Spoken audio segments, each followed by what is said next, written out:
why I invest in real estate. It's one of the best and probably the best asset class to invest in. It's been proven over, if you look over history's numbers, right? And for me, having an asset that you can go see, physically touch is super important. For me, real estate, specifically multifamily, like we can control the valuation really with the NOI, right? Yes, I know the cap rate can adjust based off of the economy, but at least we have more control of what that asset, how that asset's valued based off of performance, and that can be off the NOI.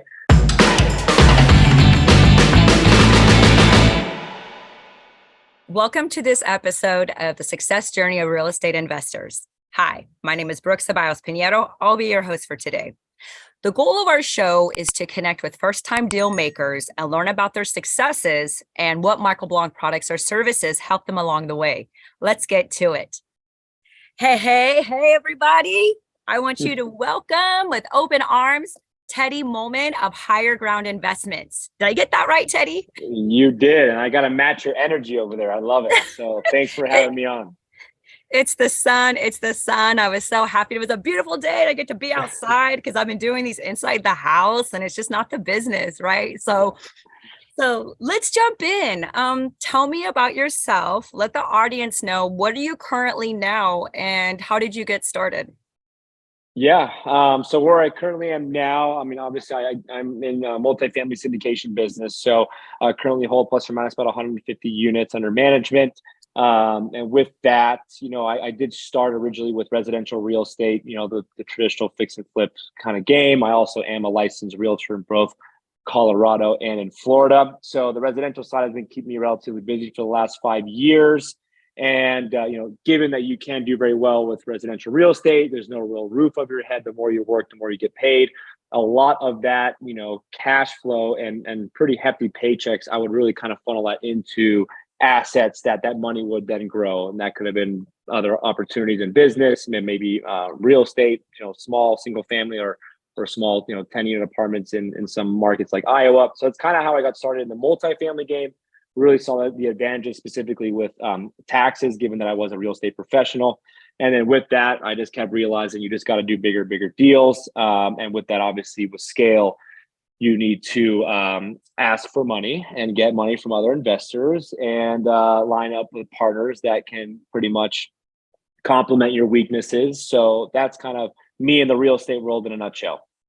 I love it. And I love how you said that you partner with people that complement your weaknesses, because we're going to touch on that later, right? Don't bring on your best friend, y'all. Exactly. Too many people make that mistake. Oh, they're cool. Let's collaborate. Let's do. Oh, and then it's a mess. I've been there. So how did you hear about Michael Blanc and what product or services that he offered helped you in your success of closing your first deal? Yeah. I mean, I don't really listen to too much music while I'm in the car. I'm all podcast, at the gym podcast, in the car podcast, when I'm doing things around the house podcast. So I was able to kind of just connect with his yellow book, back maybe 3.5 years ago. I believe it might've been through a bigger podcast, episode.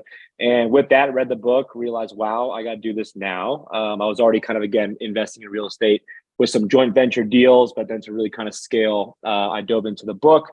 And then with that, really started to get things in motion. And I've been fortunate to say that I always hire coaches for anything that I do. Mentors in real estate, mentors for personal, professional health, even the crazy activities I do with rock climbing or skydiving. I typically always have a mentor or a coach to kind of make me the best of who I can be and learn from those experts. And when it came to multifamily, I was like, well, if I'm taking millions of dollars from investors, I might as well pay 30 grand or whatever the number was, to get a coach specifically in the syndication space. And that's where I jumped in with Michael Blanc's mentorship program. And I currently work with Barry Flavin over there. I love it. And I tell people about Michael's programs all of the time because it helped me a lot on my journey. So Michael has, a $99 program where you're kind of a self-sufficient collaborator, networker, getting people together, right? And then you have the one that is about 25, 30K where he guarantees you your first deal of closing, and you have the support of the Michael Blanc team. Can you help me understand, one, how that flow went and how you found that first deal while you were in the flow, and a little bit about that deal? Yeah, it's a good question. I think at the end of the day, I always say like you don't want to reinvent the wheel, right? Do what model and systems are already in place and not really kind of make, I mean, you can kind of adapt those that are already in place and make them your own. So for me to just jump into the program was obviously to have someone kind of verify my work and my numbers and make sure I'm doing things correctly, especially if I'm getting money from family, friends, or outside investors. But B, you can also take those models and adapt them to your own, day to day and your own processes. So I think that was one of the main things that I wanted out of it, and like just to have the mentor there as well was just kind of the cherry on top. Specifically, having someone that's been around in the syndication space for quite some time, owns properties as well, because at the end of the day, you want to learn from their mistakes and try not to make as many mistakes as on your own. However, I do think obviously making mistakes is good because you learn from them. I always say you win or you learn, you never lose in this game. But to be able to kind of leverage maybe your mentor or maybe people within the DMM network and ask those questions, and people will really give you honest answers. I think it's been a huge success for me, just because people, at least within the Michael Blank community and the DMM online, they're able to help. You put up a question on that platform and you're going to get multiple answers, and people will reach out on the side and say, hey, let me know if you want to hop on a call and chat more about it. And you need that support. So I think that's been a main reason for my success over the last, I think I joined about 8 months ago. It just really kind of fueled and jump-started me to get where I am today. So let's hear about that first deal. Where was it? How many units? What were the struggles? What were the pros? What were the cons? I feel a lot of people are really intimidated to jump into this because they don't have a holistic view of understanding kind of the flow. So let's hear about that deal, and let's hear about some of the pros and some of the struggles that came with closing that first deal.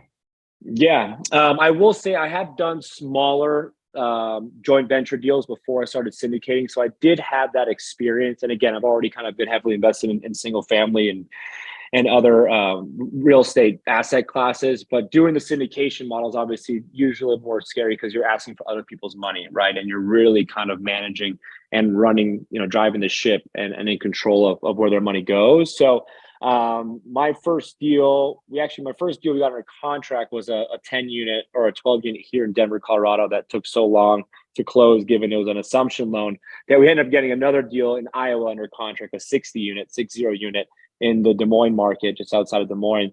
And that actually closed before our first deal we got under contract in the syndication model. So lots of lessons learned there. Really more just navigating through the sellers craziness, right? We're dealing in a market right now where sellers think their asset's worth a lot more than it is. They don't understand that the debt market and the asset price needs to be kind of, hand in hand. So, but at the end of the day, we're able to get to the closing table. I'd say the biggest hurdle for us on that one, like I said, would be navigating through the seller. But realistically, it's obviously navigating through the broker, right? Because we're dealing with the broker that then goes to the seller. So when we're having those discussions, I always tell my partner too, it's, we don't even know how he's conveying this information to him. Like, I know what I'm giving the broker, but is he actually giving him all the pieces of the puzzle here to hopefully get that outcome that we're really looking for? And that's just kind of part of the game and trying to really work together. And that just happens with, again, any deal you're dealing with the seller in this market. If you have a nice seller, then take that and really enjoy it for a while because it's a lot of fun. And I would say, when you ask me getting into the first deal, I think, and I always say with my partners, like you always have to build the plane while you're already flying. You're never going to be in that perfect time to just go for it.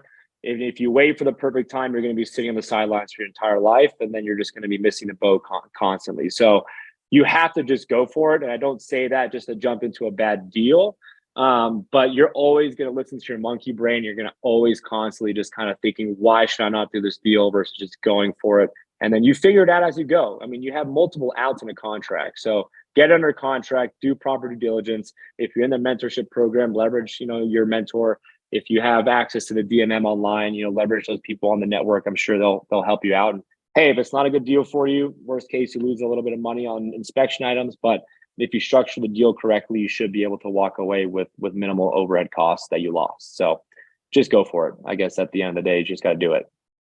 I absolutely love that. because I even wrote it, build the plane while you're already flying, because so Hmm. many people get stuck in analysis paralysis, and Hmm. there's so much free content out there. So this is perfect because this is going to lead to my next question, and that is the value of mentorships.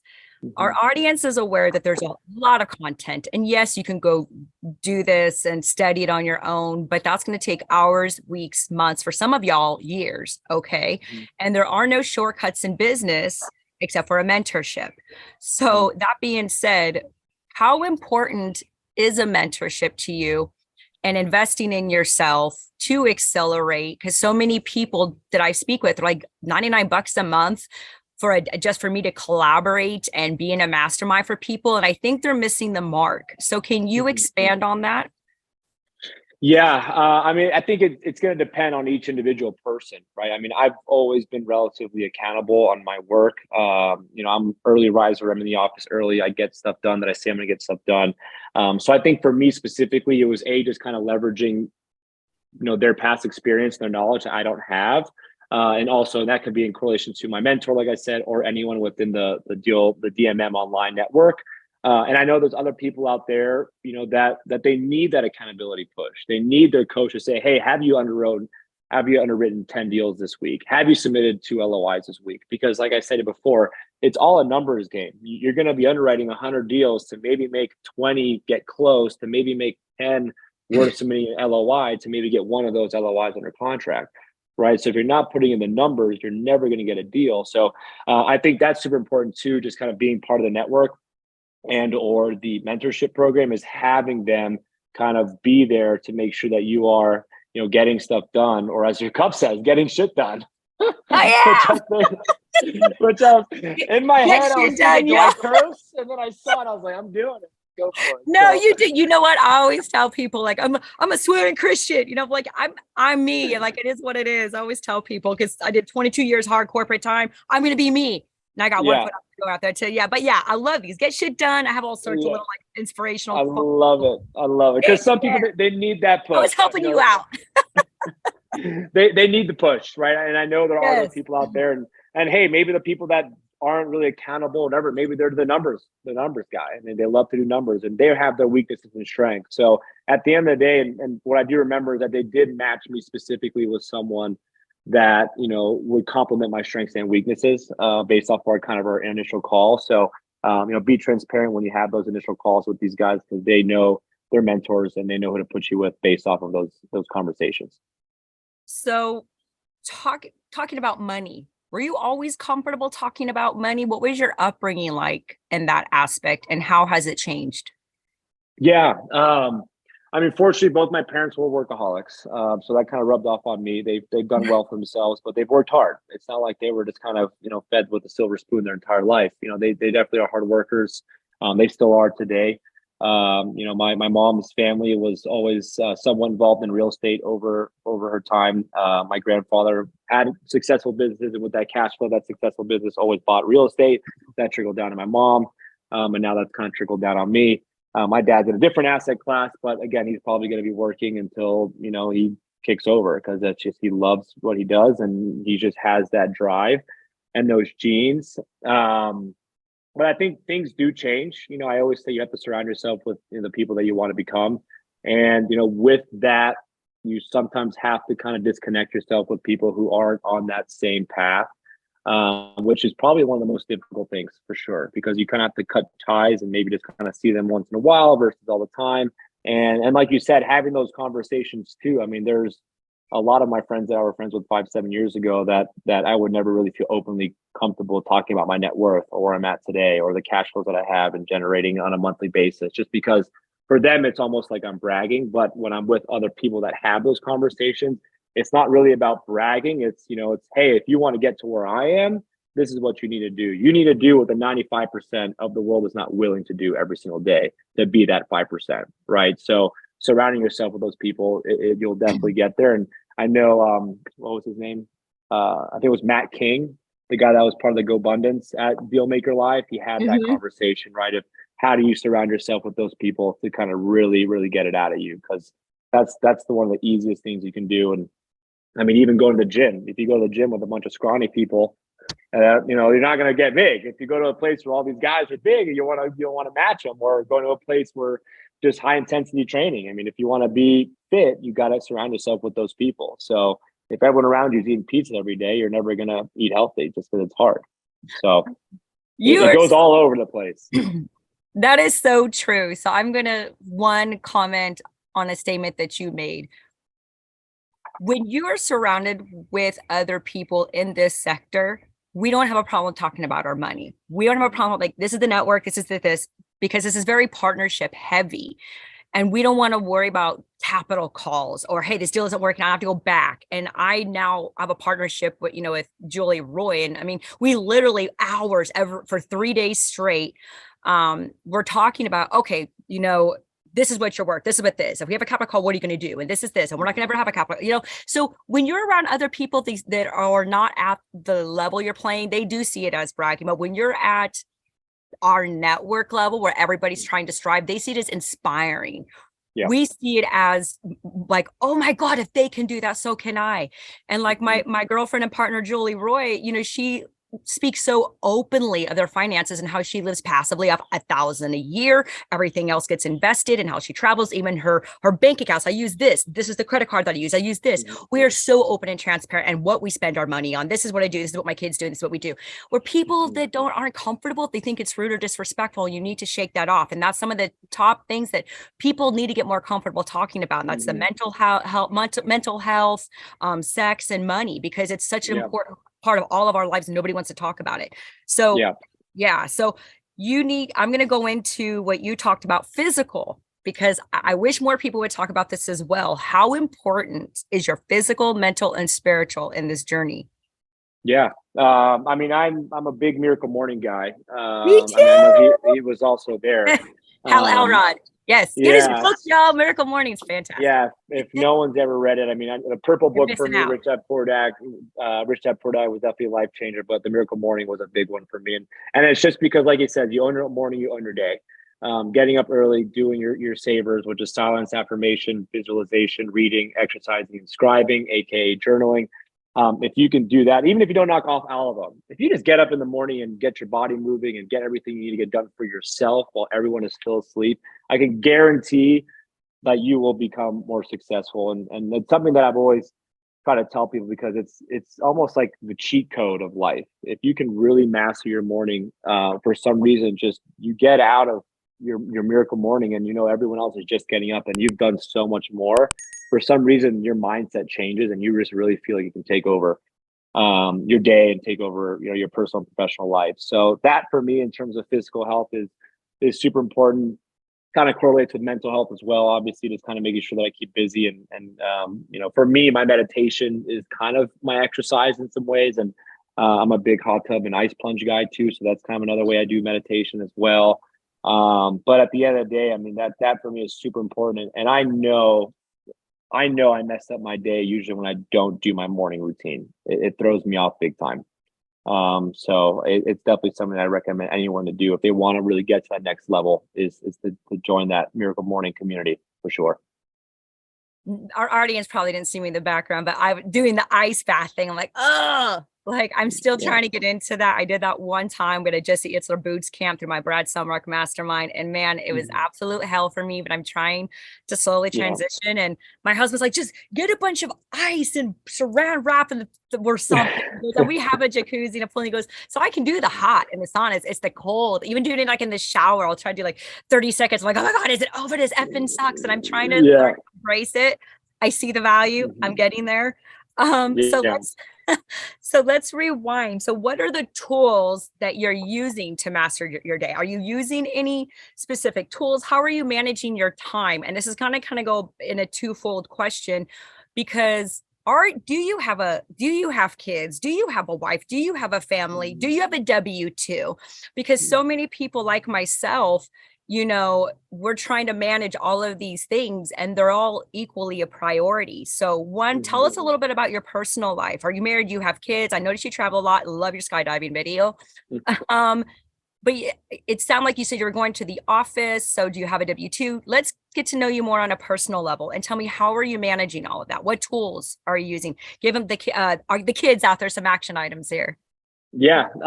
So no kids on my end, just two dogs, which are practically kids in my world. They are kids. But luckily I can leave them in the house all day when I'm at the What work. kind of So dogs? We all want to know what kind of dogs. they're both mutts. Just German Shepherd Terrier mix, and the other one's a Border Collie mix. So Love it. Love it. yeah. But I don't have a W-2. I just technically my real estate residential real estate biz is 1099. So it's not like I'm leaning on an employer for my bills. I have to work for it. And in addition to that too, I have other couple of side businesses that I own and operate. So I'm a co-founder of a marijuana dispensary and a grow facility here in South Colorado. I have a couple other businesses as well. So I think probably my biggest weakness in some ways is managing that time efficiently. All of my businesses, I've noticed, whenever a fire happens, you have to take control of it right away. Versus there might be other things where you can say, hey, you know what, I'm gonna have to deal with that later. Unfortunately, everything in my world, and maybe it's just the way that I'm just wired, is I have to do it right away. So I'm definitely trying to get better at the whole managing my time thing. But like I said, for me, just being up early in the morning and looking at my day the night before I go to bed, doing my morning, I have something called the GSD list, the get shit done list. And those are the priorities where I have to get this done this morning early before my day gets crazy. So I usually go to the office relatively early, before 7:30 and 8 typically is kind of where I get in. So at least I have that hour and a half before my phone starts to blow up. And that morning I put my phone on silent, do not disturb mode. I have a little timer. I do a power hour and I put on a crazy playlist that probably people would think I'm nuts if I listen to, but I just crank and I just do those GSD list items.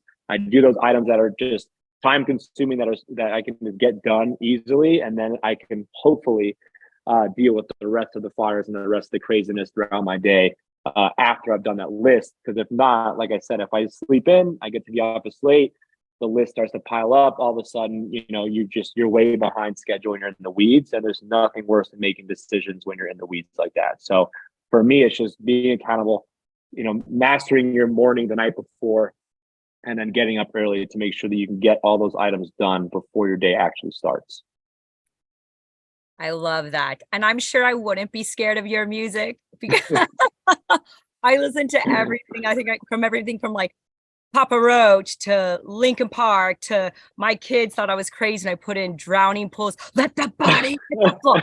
I had a lot, but I also like hip hop, salsa, merengue, Celio Cruz, Elvis Crespo, all the classics, all of the Spanish stuff too. I can't really connect with country too much, but when I'm feeling some type of way, I will bump. And I'm just like, go. So yeah. I love it. I love it. This is a 2-part question for you. Okay. One, why do you invest in real estate and what motivates you to do so? I guess maybe this is a 3-part. So why do you invest in real estate? What is your motivation? And how can investors minimize their mistakes? Mm-hmm. Yeah, I mean, why I invest in real estate, it's one of the best and probably the best asset class to invest in. It's been proven if you look over history's numbers, right? And for me, having an asset that you can go see, physically touch is super important. I mean, look at crypto, for example. People made a lot of money, but all of a sudden disappeared. Look at stocks. Great. I'm not saying don't buy stocks. I definitely have some stocks myself. I like to diversify. However, all of a sudden the CEO does something crazy or sleeps with the secretary and the stock goes down 30 points, right? So you have no control in there in some ways. And I believe it's all rigged politically wise. So who can't trust that anyway? For me, real estate, specifically multifamily, like we can control the valuation really with the NOI, right? Yes, I know the cap rate can adjust based off of the economy, but at least we have more control of how that asset's valued based off of performance, and that can be off the NOI. And then the second question, remind me what you said the second question there was. So why? So why do you invest? You kind of did answer. Why do you invest in real estate? What motivates you to do so? And how can others mitigate risks on their investments?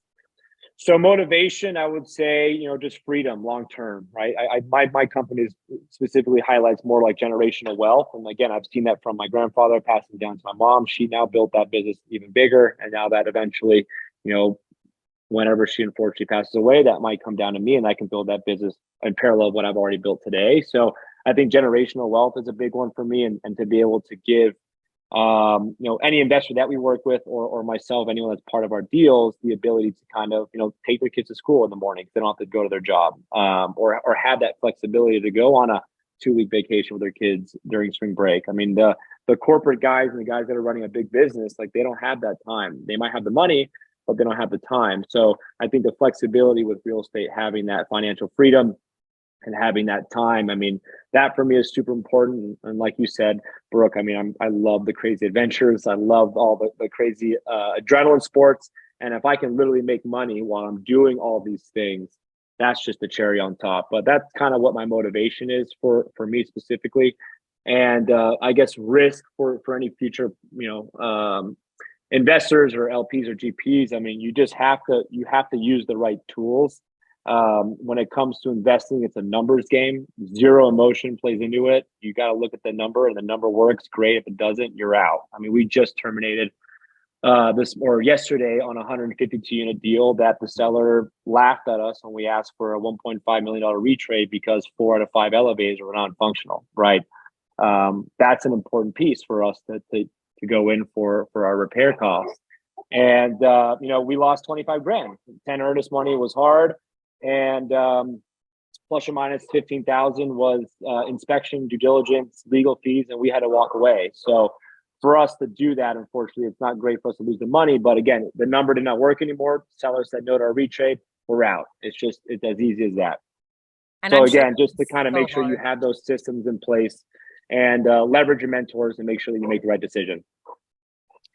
No deal is better than a bad deal, right? So kudos to you for making that tough decision. I had to do that probably 6 times last year and it hurt. It hurt. How are you on time? I have 3 more questions. No, you're good. I don't even know what time it is. Yeah, we're good. 11:02. I'm trying to be respectful, but I'm loving this. And so I want to make sure I get to, so I'm going to bridge the next one then, because we're talking about the deals right now. So what makes an exceptional sponsorship team? When you are vetting your partners, what do you look for and what are some red flags? Yeah, I mean, kind of like to circle back what I said earlier, it's definitely try to find someone that can kind of fill the void of your weaknesses. For me, I can still work with the SDA, which is the underwriting tool that Michael Blank offers. I can navigate through that. It just takes me a little bit longer just because I'm not a numbers guy.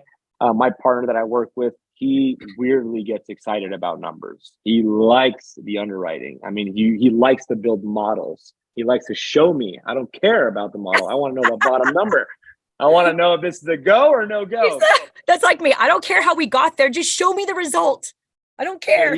So for me, that was my biggest weakness. I'm more kind of the asset management, investor relations. I typically deal more with the capital raising. I have more of a social media presence based off of my residential real estate as well. I've worked with CRM, so I'm able to kind of touch on our investors there. And obviously, I think experience is super important. Don't get me wrong, but you can have someone that has a lot of experience but is not good at what they're doing, and that's almost just as bad. So for me, it's having someone that's going to be able to learn as much as you want to learn and constantly be adjusting with the current economy state or with things that are happening in the world with the tax incentives with real estate. Obviously the lending world right now is completely bonkers. So to be able to kind of always be up to speed with that and constantly learning for me is super important. But at the end of the day, for me, I need to have hustlers where, hey, if we got to pull 16 hours today, we're doing it. We know we've taken a couple of days off in the past for you. Some days in real estate, all of a sudden you have nothing to do one day. Great. Like, all right, I'm going skiing today. And other days it's like, hey, we got to be in the office at 5 a.m. We're probably not going to leave till 8 p.m. Right. And you need to have someone that can be able to support that, because as you know, in the real estate world, it's a roller coaster ride, especially when you're up against big deadlines, raising capital before the deal closes, or trying to pull teeth to get sellers to kind of realize where we need to be. So just having a team that is kind of in line with you and also looking at kind of like your 5 or 10 year goals too. I know we've worked with some people in the past, they kind of like doing the quick flips, which I don't think is bad. I just personally, I say, we don't retire on active income, we retire on passive income. So, hey, why don't we just refi and ride it out for another 5 years after that? We can keep reaping the benefits of those cash flows. Our investors are going to be happy. But their mindset sometimes is like, yeah, well, we can double our money in 3 years and then go bigger, go bigger. Again, not a bad business model, but I like to have that passive income personally. So again, just trying to be aligned with those partners that are aligned with your goals is super important. I like it. I like it. I like it. Essentially, commitment and flexibility Hmm. is what I'm hearing. You need to be committed and get the job done, get shit done, right? GSD. That's going to be your new acronym. GSD, y'all. I love it. I'm always telling people, get shit done. Like that's probably one of my biggest pet peeves is people's lack of urgency. Come on, you prioritize what's important. Like put a little pep in your step. We got shit to do. We got this, we have red tape. We got to go through. You need it's like, bruh. And when people sit on their hands, and that's why you date people a little bit first and spend time with them. And I look at your moral your moral and ethical values, how you treat the waiter, how you treat this person, and how are you dealing with your everyday life? Like, are you slow mo and like and you're indecisive? Drives me nuts. Know what you want when you go into this, because now you're going to drag the rest of us down because you're all over the place. Stop. Exactly. Why do some people never take action, whether that's in life or investing? It's always fear, usually, in my opinion, right? Fear of not getting it done, fear of some people now becoming successful, right? Fear of losing people's money. But at the end, I mean, you can make constant excuses. There's always going to be something, but you just have to do it. I mean, like I said earlier, there's never going to be a perfect time. And even if it is a perfect time, you're going to always make up another excuse anyway. So I think people just are always listening to their monkey brain, and your brain is so powerful. You can make so many excuses up. But if you just kind of take action, and just do it, it'll always work out in the long run, as long as you kind of just, like I said, keep to those core fundamentals of underwriting or your day-to-day things. I mean, it doesn't have to be just specifically on professional, even your personal things. I mean, just like I said, getting up in the morning and go to the gym at 6 a.m. It's so easy to do. It's so easy not to do, right? But as soon as your alarm goes off, if you push a snooze button, you're screwed. That's why I keep my phone in my kitchen. I have to get out of bed every morning to turn off my alarm. So that's a big one for me. That's awesome.